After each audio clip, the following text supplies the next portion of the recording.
Passem a d'altres qüestions. La Generalitat ja té sobre la taula el primer redactat del projecte de la MAT, la línia de molt alta tensió. Es tracta d'un avantprojecte on s'especifiquen el traçat i la seva afectació ambiental. Amb tot, però, es tracta només d'un esborrany. És previst que el projecte es faci públic d'aquí un mes i serà llavors quan els afectats podran presentar al·legacions per introduir canvis. La MAT ja és a la Generalitat. La companyia Red Eléctrica ha lliurat al govern català l'avantprojecte de la línia de molt alta tensió que comprèn el tram entre Bescanó i Santa Llogaia. Es tracta d'un primer document que serà subjecte a les posteriors al·legacions que puguin presentar tant ajuntaments, entitats o particulars.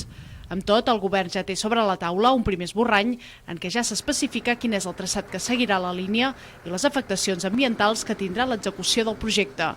Tanmateix, s'hi recullen els projectes de construcció de dues subestacions elèctriques, la de Sant Julià de Ramis i la de Santa Llogaia.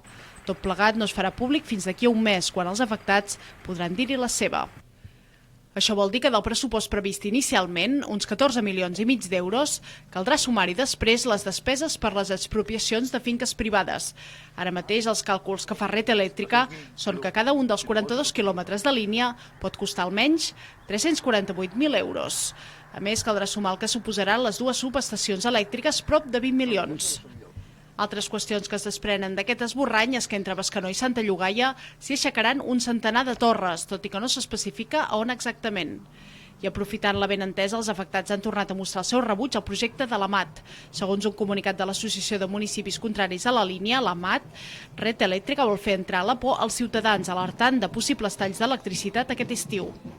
Polèmiques al marge o no, la construcció de la MAT serà endarrerint en el temps. Ara Red Eléctrica confia que el tram Bescanó-Santa Llogaia pugui estar enllestit en 2 anys i mig.